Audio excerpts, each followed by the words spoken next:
Y'all, Wizard101's next update is about to add a ton of things into the game, and today I want to talk about an upcoming feature that a ton of people have been asking for. So this is at the very, very bottom of the patch notes, so I don't think a lot of people even know that this is incoming, but they're redoing the way they handle previews of things that you pay crowns for in Wizard101. And this specifically relates to both packs and second chance chests. I think they're trying to add previews to things without, like, certified outcome, and I think people really care about stuff like this, because a lot of the criticism around Wizard101's monetization system, it really boils down to the randomness of packs, how you could buy a ton of packs and not get something that you want. So it looks like this might be Wizard101's way of addressing a lot of those very valid criticisms. Now, how does it look is the real question. We don't have a ton to go off of because this is obviously test realm. This might be open for further development, but it looks like the preview shows a few featured items and then shows them in order of rarity from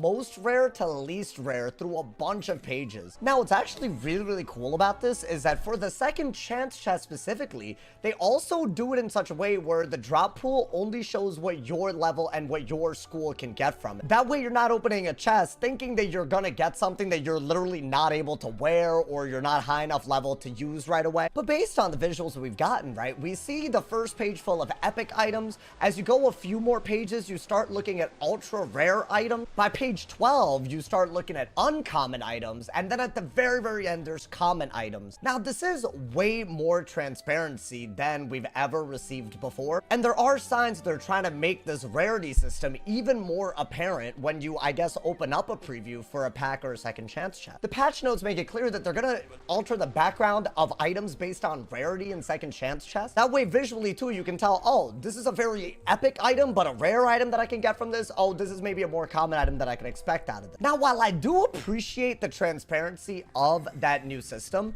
I do think if they are trying to make it so that people understand what they're buying, then I do think they also need to understand what rare means, what common means, right? They're featuring all of these epic items right at the top of this preview. But what does epic mean? If it's at the top of the preview, I'm probably going to want to open this chest or open this pack for that item. But does epic mean that I only have a 1% chance? If I open up 100 packs, am I only going to get this epic item once? Right? While I really think this is a gigantic step forward, I'll celebrate anything in this direction at the end of the day. I still think until the player is informed of what the rarities actually mean, this is more of something that kind of it gives you a general idea and that's about it. Now, make no mistake, I think being a little vague about what you could actually get out of a pack is probably one of the biggest reasons people open packs. This is something that I honestly do not think it's an easy task. You kind of got to weigh the profitability of something like this, but you also have to treat your consumers with respect, right?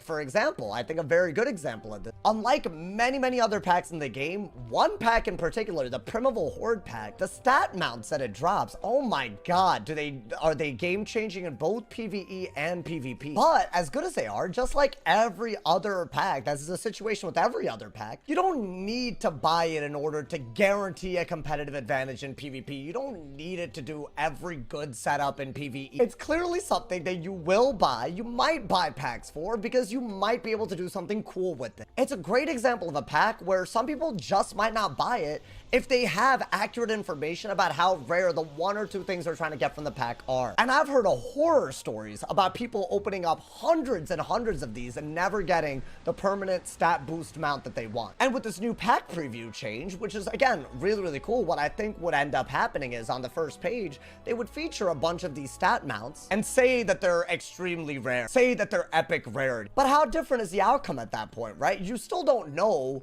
at any level, how many packs you might be expected to open to get a mount like that, and whether that's worth the purchase or set of purchases in general. Now, in my opinion, at the end of the day, while yes, I think a spell preview thing is just a cool quality of life update, I think the end goal should be to address these horror stories that people experience from interacting with packs. This should be a preventative measure so that people don't feel like they got fooled into buying so many packs because they didn't really have a good chance of getting what they wanted to begin with. Let's also not forget, right? I think it's very obvious that Wizard101 is marketed towards kids as well. And a lot of the people that criticize the way the pack system works, the RNG nature of it, the lack of guaranteed outcome, it's something that for kids who have very little impulse control and maybe they just, you know, really want an item, this could really be a strategy that works a much better on them. It's a strategy that could work better at making kids spend money than adults. So a preview system like this, the goal of it should be, yes, let's make money off of packs, but let's make sure that people know what they're getting into when they, you know, buy a pack. Does this new rarity display system do that? I'm gonna assume that their rarity system that they're, you know, basically displaying now in this preview, I'm gonna assume it correlates with certain numbers. Based on my experiences as someone that has opened up a lot of packs, I have gotten things like epic items. To my knowledge, I would say that epic rarity probably means something between a 5 to 10% drop rate. I would assume that rare falls under like maybe 10 to like 25%. Maybe like uncommon is like 50%, and common is like you'll literally get it every pack. I know this because I've opened up many packs in my life and I have a general idea. What I don't know, however, is does epic in one pack mean epic in another pack? And beyond that, I also don't think a new consumer, someone that doesn't have knowledge about previous pack openings, how would they ever have that information, how would they access them? I'm not saying give us the exact numbers because maybe that's too much information, but I think a general range of how many packs you might be expected to purchase for a rare item might be very informative. I think what is underestimated a lot by quite a few people, in my opinion, I think the feeling of opening a pack and the actual like rush that you get is actually something that people enjoy out of opening the occasional pack. I'm not really sure they would be losing players that are, you know, prospective pack buyers by making the rarities more known as to like what they stand for. If anything, I honestly think that something like that type of transparency, it would really help people that have never opened a certain pack before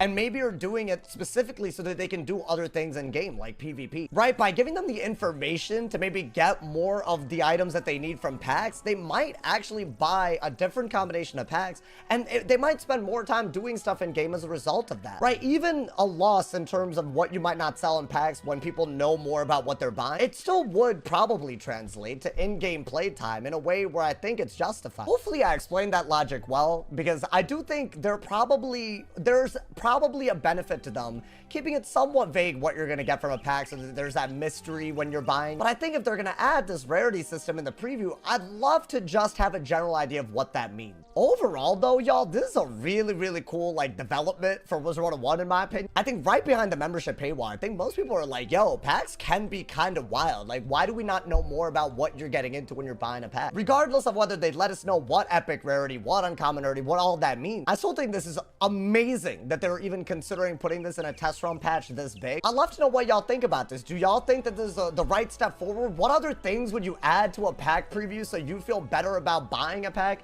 and just engaging in this thing overall? I'm curious to hear about y'all's like second chance chests and like pack horror stories and how maybe would this address that? Very interesting topic overall. I look forward to reading all of y'all's thoughts and comments on this. Drop a like if you enjoyed, leave a sub if you're new, and if somebody hasn't told you you're awesome today, they doing something wrong. Stay awesome. See y'all soon, and yeah.